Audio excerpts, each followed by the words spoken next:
মানুষ ভাবেন ভগবান দূরে থাকেন, কেউ বলেন আকাশে, কেউ বলেন স্বর্গে, কিন্তু আমি বিশ্বাস করি তিনি সেখানেই আছেন যেখানে এসে থেমে যায় তার নাম।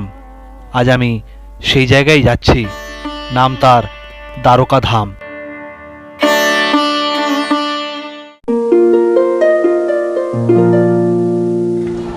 নমস্কার বন্ধুরা, তো কেমন আছেন আপনারা? আশা করি সবাই ভালো আছেন। আমি আপনাদের হোস্ট সঞ্জীব বিশ্বাস, আপনাদের স্বাগত জানাই আমার চ্যানেল বাউন্ডুলে বিশ্বাসে। আজকে আমি চলে এসেছি এখন দ্বারকা ধামে। দ্বারকা ধাম হচ্ছে ভগবান শ্রীকৃষ্ণের কর্মস্থান। তো আজকে এই দ্বারকা ধাম দেখতে এসেছি। আমি দ্বারকা ধাম দেখবো আর তার সাথে সাথে আপনাদেরকেও দেখাবো। গলাটা ভেঙে গেছে ঠান্ডাতে, কারণ এখানে দিনের বেলা প্রচণ্ড গরম আর রাতের বেলায় বেশ ভালোই ঠান্ডা। তো ঠান্ডা গরমে গলাটা ভেঙে গেছে, তবুও ঘোরার জন্য যে এনার্জি, তাতে কোনো বাধা নেই। তো আজকে আমরা এসেছি দ্বারকাতে। তো আজকে আমি এই মন্দির দর্শন করব, তাই অনুরোধ করব যে ছেড়ে যাবেন না, সঙ্গে থাকবেন। আর যদি ভিডিওগুলো আপনাদের ভালো লাগে তাহলে অবশ্যই লাইক শেয়ার করতে একদম ভুলবেন না। চ্যানেলে নতুন হলে চ্যানেলটাকে সাবস্ক্রাইব করে নিতে একদম ভুলবেন না। তাহলে চলুন আর দেরি না করে আমরা দেখে নিই দ্বারকা ধামের মন্দির।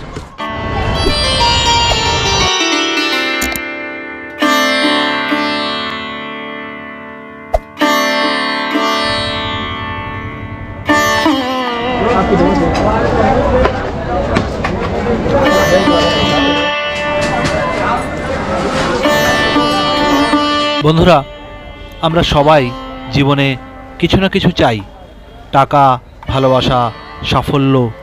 কিন্তু ভগবানের বাড়ি থেকে মানুষ পায় একটাই জিনিস, আর সেটা হলো শান্তি, যা কোথাও কিনতে পাওয়া যায় না, ভিক্ষা করে পাওয়া যায় না, শুধু অনুভব করেই পাওয়া সম্ভব। পৌরাণিক কাহিনী অনুসারে মথুরা ত্যাগের পর ভগবান শ্রীকৃষ্ণ সমুদ্রের কাছ থেকে জমি চেয়ে নিয়ে এই কুস্থলী বা দ্বারকা নগরী নির্মাণ করেছিলেন। বলা হয় ভগবান বিশ্বকর্মা স্বয়ং এই স্বর্ণনগরী তৈরি করেছিলেন মাত্র এক রাতে।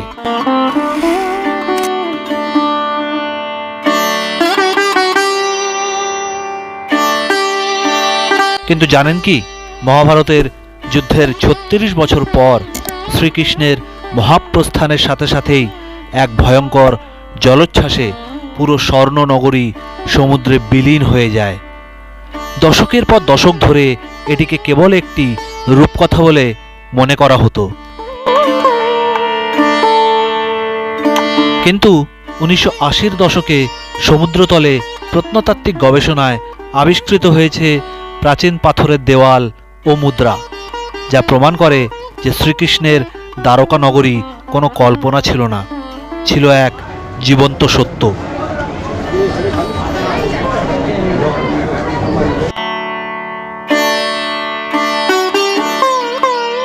আমার সামনে এই যে ভিড় দেখছেন হাজার হাজার মানুষের, তা শুধু ভক্তির জোরেই।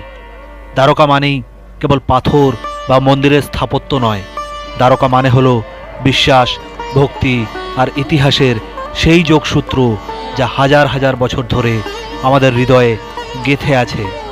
আপনি যদি নাস্তিক হন তবে এর ইতিহাস আপনাকে ভাবাবে, আর আপনি যদি আস্তিক হন তবে এখানকার ভক্তি আপনাকে কাঁদাবে।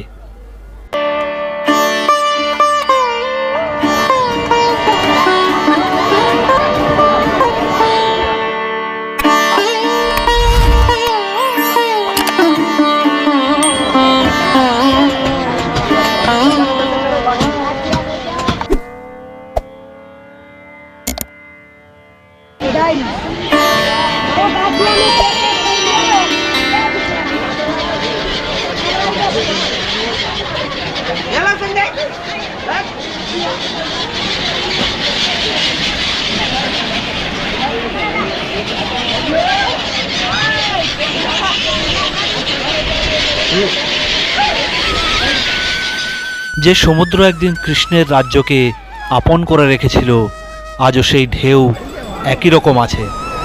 হয়তো সেও জানে কৃষ্ণ হারিয়ে যায়নি, শুধু মানুষ থেমে দেখা শেখেনি।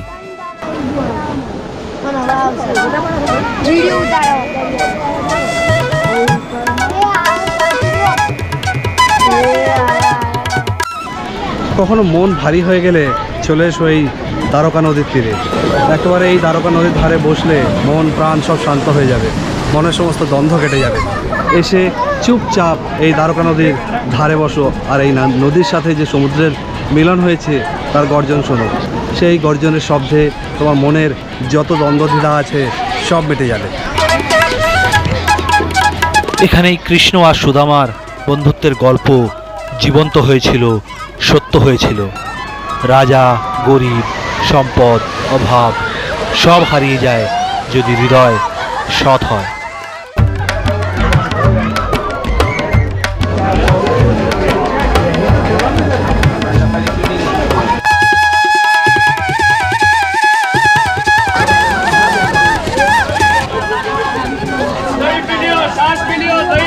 सांस पी लियो भैया।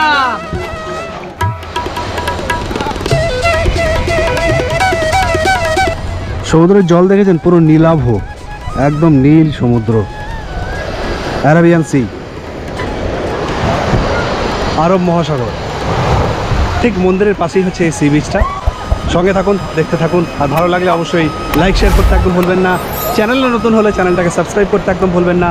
যে বন্ধুরা ফেসবুকে দেখছেন, আপনাদের কাছে অনুরোধ, ভিডিওগুলো আপনাদের ভালো লাগলে অবশ্যই ভিডিওটাকে একটা লাইক দিয়ে ফেসবুক পেজটাকে ফলো করে নিতে একদম ভুলবেন না। তাহলে চলুন, আজকের মতন এখানেই বিদায়। আবার দেখা হচ্ছে নেক্সট এপিসোডে নতুন ব্লগের সাথে। ততক্ষণ পর্যন্ত ভালো থাকবেন, সুস্থ থাকবেন আর হাসতে থাকবেন। টাটা, বাই বাই, শাব্বা খের।